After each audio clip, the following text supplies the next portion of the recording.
30-minute webinars that we're doing. So I'm going to go ahead and get us rolling here. Our topic for today is going to cover the 89th Texas legislative session, updates affecting Texas students. So we have some great content for y'all and a great guest speaker. And I will remind everybody too, as we're going through this agenda, if you have any questions, it's great to talk and connect with each other in the chat. We'll be dropping links in there as well. But please put any of your questions into our Q&A box that you'll see to the right of the chat. That way we can really see it, keep track of it, and make sure that we answer all of those. But yeah, like I said, we're going to start out with just a brief welcome. We'll dive into those legislative updates that are affecting students this year. We'll talk about some of our Academy modules that you can use to focus on supporting your students with items related to the legislative updates. We'll plug a few of our future Tiny Takes that are coming up, additional resources. We'll have a survey that we encourage everybody to take at the end, and then we might have a few minutes left for just, again, kind of just some general Q&A to get to some of those things that we couldn't answer purely through the box. My name is Josh Garcia. I am the implementation coordinator here at the Texas Coordinating Board. We have a team of 5 of us here on the professional learning and engagement team. So you'll see us at webinars, conferences, working behind the scenes, putting together newsletters, all these great things for your support this year. And for our guest speaker, we have a special guest, Mr. John Wyatt, who is Senior Director of Government Relations. And without further ado, John, love to turn it over to you. Great. Thank you, Josh. Good morning, everyone. As Josh mentioned, my name is John Wyatt. I'm a Senior Director of Government Relations here at the Coordinating Board. By way of a little background on myself, I started my career up in Washington, D.C. As working for members of the Texas Congressional Delegation in sort of federal legislative affairs.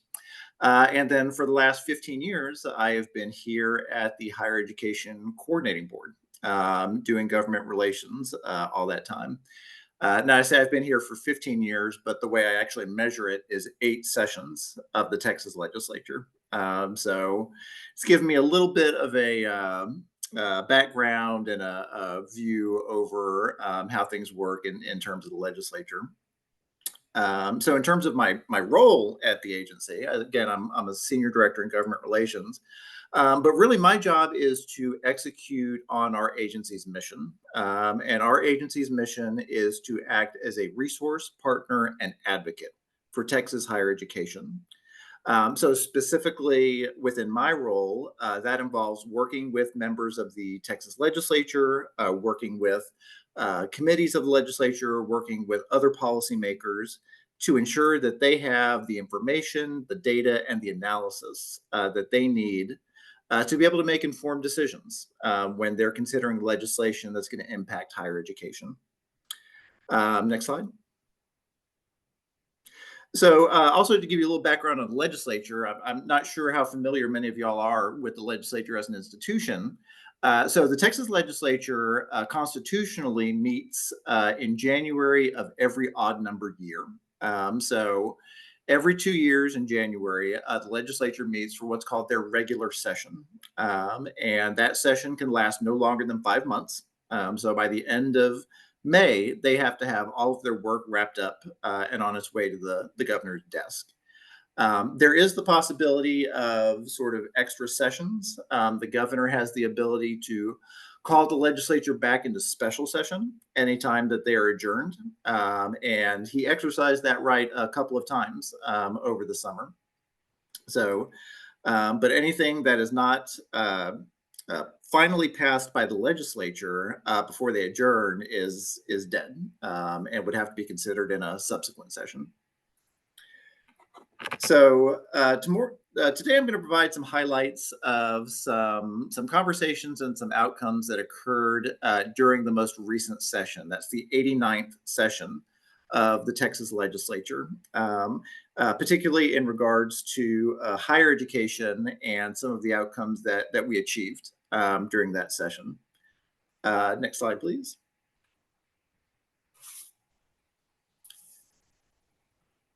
Great. So the first thing I'll talk about is some budgetary decisions that were made by the legislature. So if you're not aware, in Texas, we operate under a biennial budget system. That means that the legislature adopts a budget that funds all of our state agencies, all of our state operations for the subsequent 2 years. So earlier this year, they adopted a budget that is going to take our state through 2027. It's a lot involved, and there's a single bill that does that. It's called the General Appropriations Act that funds literally everything the state does. It funds higher education, K-12 education, transportation, healthcare, the judiciary, law enforcement. It is an enormous part of what the legislature does. And it's kind of the one must pass bill that the legislature has each session. They have to be able to fund our state government. So in terms of what they decided on higher education, there were some very significant wins for higher education, for our students, and for our institutions. This slide here lays out some of the important budget decisions that particularly impacted our agency. I'll get to financial aid on the next slide, but I do want to highlight those other two. The legislature invested an additional $400 million into research initiatives at Texas institutions of higher education. Texas actually recently passed California as the state with the most number of Tier 1 research institutions in the country. And a big part of that has been the willingness of our state leaders to invest in the research enterprise at our institutions.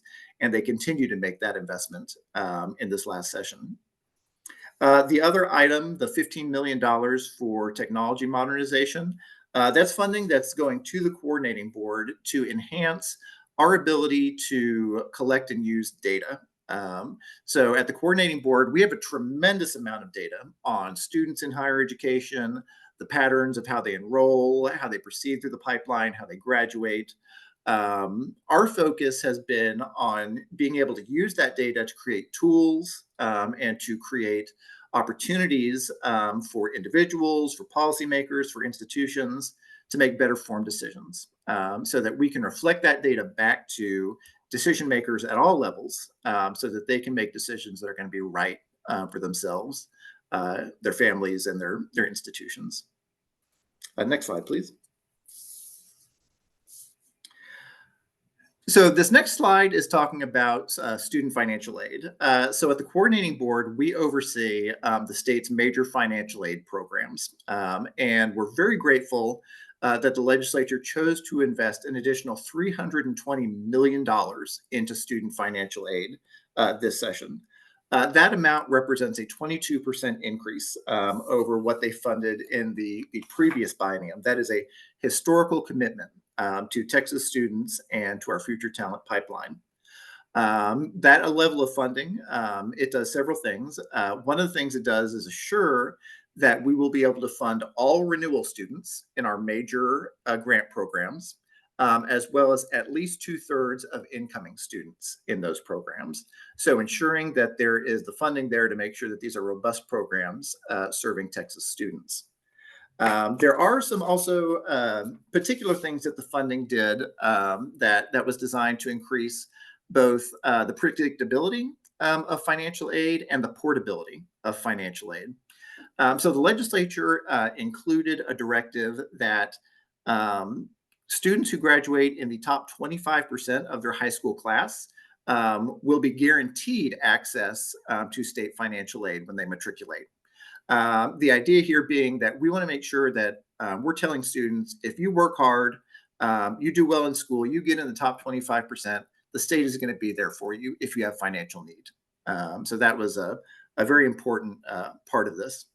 They also included a provision that if you are a community college student who's receiving state aid and you transfer to a university, you will automatically continue to receive state aid through the Texas Grant Program. So previously, that was not a guarantee. Some students went to the back of the line when they transferred, but the state decided, the legislature decided they wanted to make sure that the state was there for transfer students, as transfer is obviously growing to be an enormous part of how students move through the pipeline. Next slide, please. So those were some of the major budget decisions. The legislature also enacted many bills to enact and change different policies. There were, I mean, just here at the coordinating board, we track all bills that impact higher education, and we were tracking at least 500 bills that were introduced, had some level of consideration in the legislature. Obviously, not all of them made it over the finish line, but I am going to highlight just a few that did make it to the governor's desk. Let's go ahead and go to the next slide.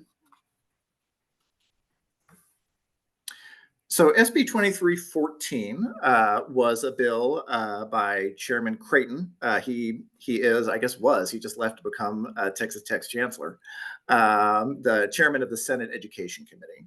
And it was a bill really focused on how can we smooth that transition from high school to post-secondary education.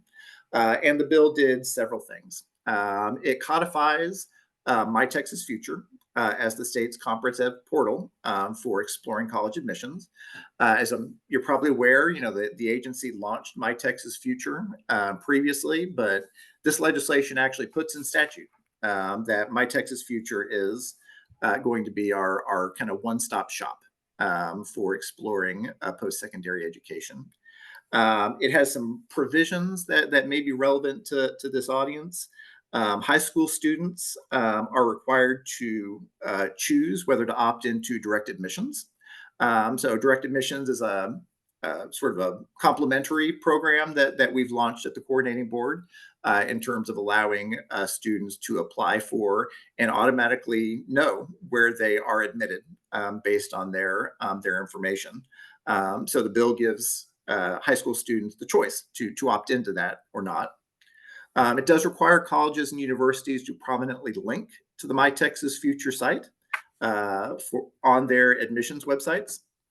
And then school districts are required to inform students about My Texas Future and to support the creation of profiles on the My Texas Future site. So really, our view, this presents a significant opportunity to reach hundreds of thousands of students across Texas and to help make those kind of college and career pathways more accessible and navigable. Next slide, please.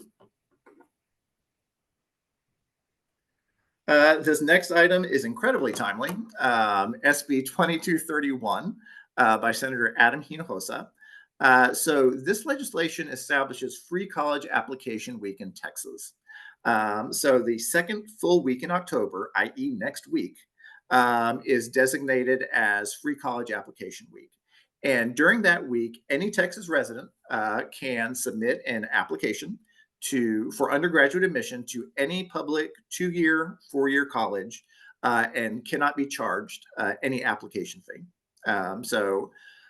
This is really an effort to help students have easier access to kind of that first, sometimes intimidating step of applying for college admissions. So this is going to help lower barriers, encourage students more students to take that first step, and hopefully result in much greater utilization of our college admission system. Next slide, please. So SB 1786, I think this is a good example of something the legislature often does.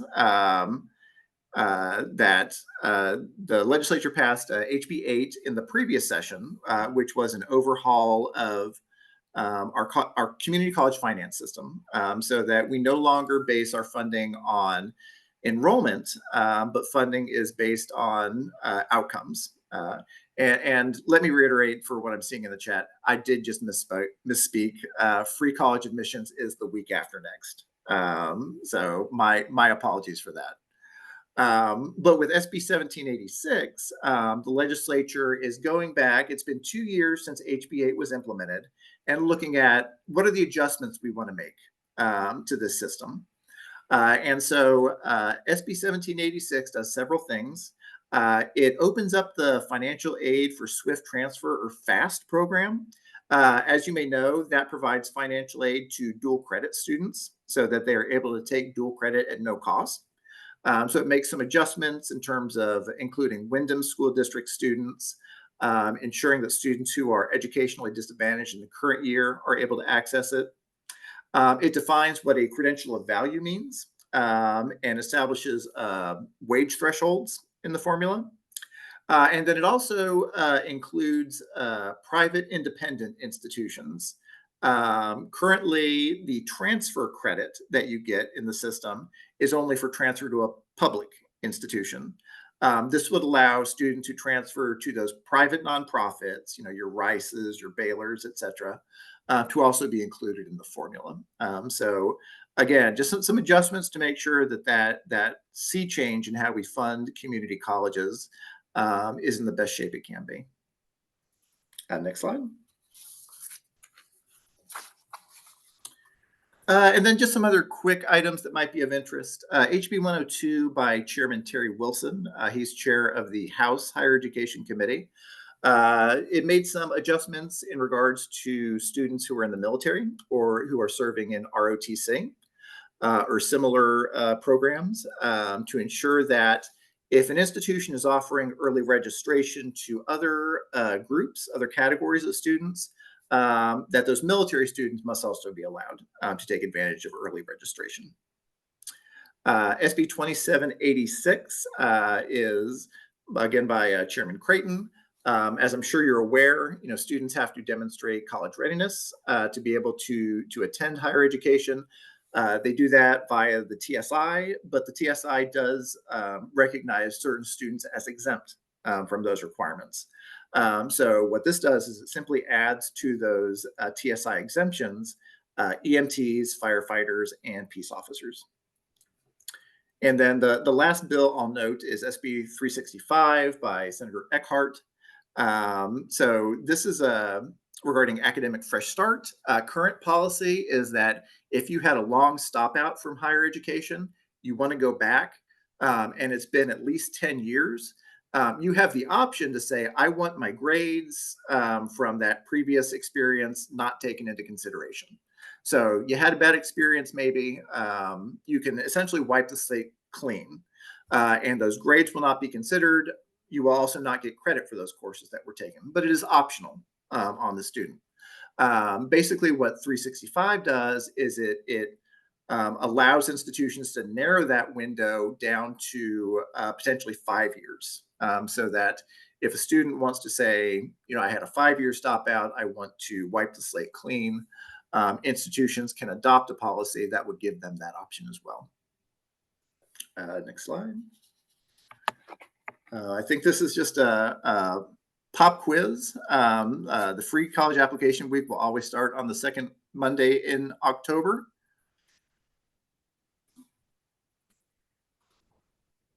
And you'll see that pop up here.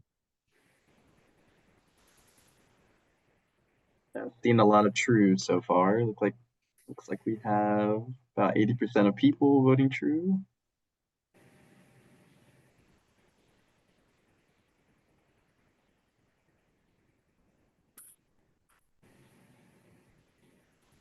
Yeah. All right. Well, that is true. And thank you so much, John. Yeah, Jeff, definitely want to make sure we have clarification on when that will be this year and going forward. And we wanted to also talk about just a few ways that we can promote free application week at your campus. If this is something that you've been wondering about or thinking about maybe some potential options, we have some listed here.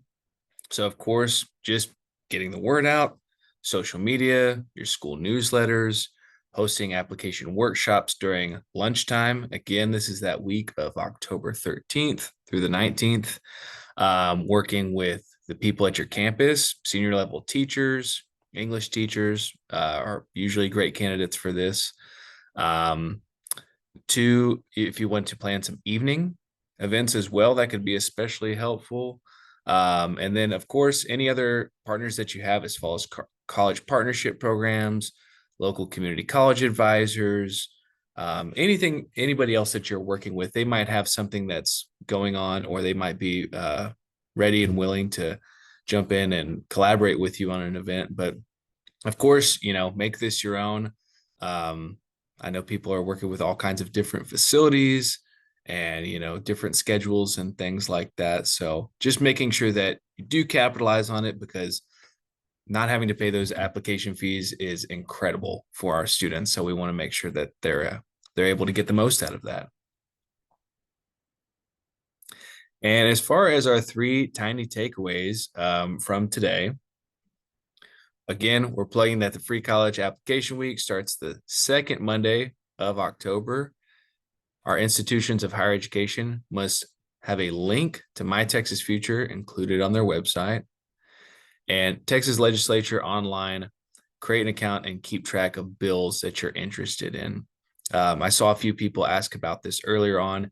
And yes, we are going to send out a copy of these slides. There will be a recording of this that will be available. And then all of the links are going to be featured in a document as well, too. So I know John went over a ton of great information.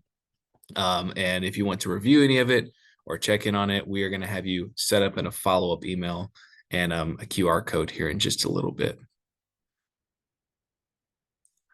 But first, we want to do our Texas On-Course Academy Spotlight. So as you may have heard us say in a few of our previous webinars, we do have updated modules here in the Academy. So for those of you that are familiar with Texas On-Course Academy, these are modules and courses that you can take over things that we talked about today, like My Texas Future, TSI, Free College Application Week. It's going to kind of dive into these at different levels, depending for which population of students you support. So there's going to be courses there for the middle school, high school, and post-secondary levels. And if you want to go to our next slide, please, we are going to have an event on November 18th that's really going to do a deep dive on all of these. So again, if you've done these before, that's amazing, but these have all been refreshed. There's renewed content. We've had educators from around the state weigh in on all of this content, and just a ton of great activities, resources, links to things so that you can use these in your advising, counseling sessions, your collaborations. There's all kinds of resources there that you can pass along to students and their families, other folks that you might be collaborating with. So just a ton of great content there. And yes, again, we are going to be hosting kind of an open house over the new modules on November 18th at 10 a.m. And I will pass this over to Lauren real quick to talk about a few more of our upcoming events. Awesome. Thanks, Josh, and hello, everyone. I see all of your questions in the Q&A, so we'll definitely try to get to our questions in just a minute. But we do have more Tiny Takes coming up. Our next Tiny Take will be on October 14th at 10 a.m. This is going to be our session on supporting students through the financial aid process, tools, tips, and teamwork. So as we all know, October 1st came, and that means FAFSA is open, TASF is open. Your students are working hard on those financial aid applications. And we have expert guests who will be joining us on October 14th to talk about just some tools and tips and going through the FAFSA just really in great detail to help support you and your students. And then we have more tiny takes coming up, guys. These are a lot of fun. They're only 30 minutes, just little bite-sized pieces of information. So the next one that we have is November 13th. This will be on the Texas First program. Then on February 19th, we're going to do Your Future, Your Way, Tools for Adult Learners, where we're going to dive into My Texas Future, but look specifically at the tools within My Texas Future for our adult learners. Then on April 23rd, we're going to talk about guiding student success and integrating the Texas Encore's College and Career Readiness curriculum into your planning. If you've not already used the College and Career Readiness curriculum, I highly recommend checking it out. It's such a fantastic resource for you as if you want lesson plans relating to college and career readiness. And I'll quickly hand it over to Jared to talk about the newsletter. Yeah, thank you, Lauren. Yeah, just want to shed light on the Texas Encourse Network newsletter. So we just released the October edition yesterday, covering financial aid resources from the new Texas Encourse Academy. I'm going to go ahead and post that link in there in the chat. So if you want to view the October edition newsletter, you are able to. So now I'll go ahead and move along here. Awesome. Thank you so much, Jared. Yes, we are going to try to be wrapping up here quick and hopefully having a little time left. I see a lot of great questions coming through, but real quick, if you need these resources right now, we do have a Q&R code. We are going to be sending up a follow-up email, like I said earlier, with all of these. But if you would like them today, right now, you can scan this with your phone and go ahead and pull that up. And we also would very much appreciate it today if you could give us some feedback on our survey that we have here. We really go through and read all of these, just like when you answer any of the questions for registering for these events. This is what helps to mold the content, how we go about putting these on, reaching out to guest speakers and things like that. We really keep you front and center and appreciate all of your feedback there. And I know we're at 10:28, but let's see. We do have some time for Q&A if we want to try to get through some of those. Yeah, that'd be all right. Sure. The first one, John, this one's for you. We can just go through these answers best as you can. Are undocumented students still eligible to apply for state financial aid via the TASFA?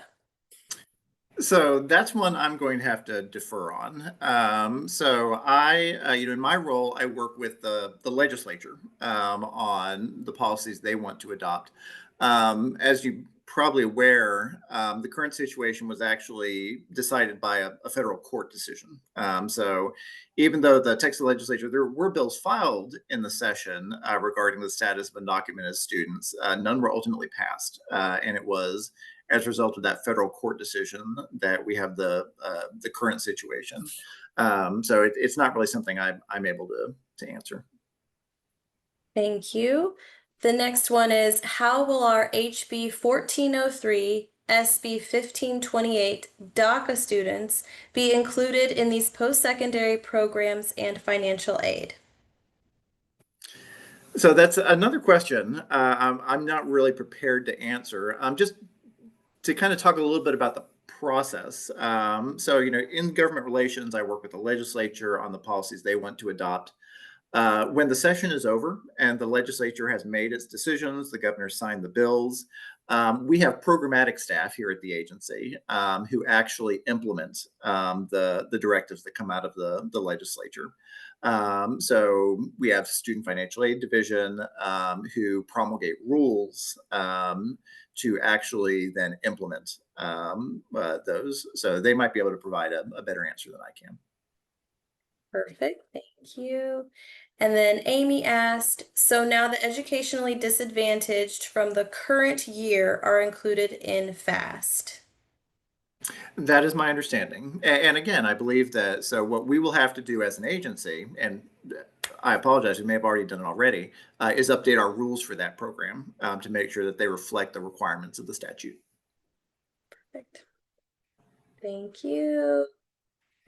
So this is kind of a question with an example. If an early college high school student has declared EMT as their major and is working towards that degree in high school, is the student exempt from TSI? TSIA. I feel like I'm dodging a lot of questions here, but the again, that's something that is going to have to be subject to rulemaking at the agency in terms of what exactly legislation says that these categories of individuals are exempt from TSI. Then it falls to the agency to define and rule more formally, how that's actually going to play out. How do you know whether somebody actually qualifies as one of these categories? Perfect. I know we're at time. We have a couple more questions on TASFA, FAFSA. Shelby, I can go ahead and answer this one. We will have a professional learning session, which is coming up for the TASFA and FAFSA. We're going to go over both of those applications. That is coming up here in October on the 14th. So stay tuned for that. You can go to our website and register, or just in the resource doc, you can link to our page so you can register for that session. That session will actually be a little longer. It's going to be 2 hours so that we have enough time to cover the FAFSA and TASFA properly. But as always, we always send out recordings and slide decks after our sessions. We put all of our recordings on YouTube, so stay tuned for those. I also saw another question just for clarification. Does MTF start in 25-26? The bill said there would be training created for counselors. Any word on when that comes out? I do not know. I'd have to follow up on that. Yeah, no worries. And I think that's about, oh, this is another one from Chris. Does the free college application have to be through Apply Texas, or will it also be available through the Common App or individual IAG applications? It is a requirement that you have to go through the Apply Texas website. Yeah, that Very is actually statutory in the bill. perfect. This is amazing. I think we've covered everything for now. If you guys do have any other questions, please feel free to reach out to us. Our contact information was in that resource doc. Look for it in the follow-up email if you didn't get any, if you didn't get a chance to click on that QR code. So you can just go ahead and contact us if you have any questions, any follow-up questions that you can think of, or need any more clarification. But I think we are over time, so we appreciate everyone being here. Thank you so much, John, Thank for you. joining us today. My pleasure. Awesome. Thank y'all. Bye-bye.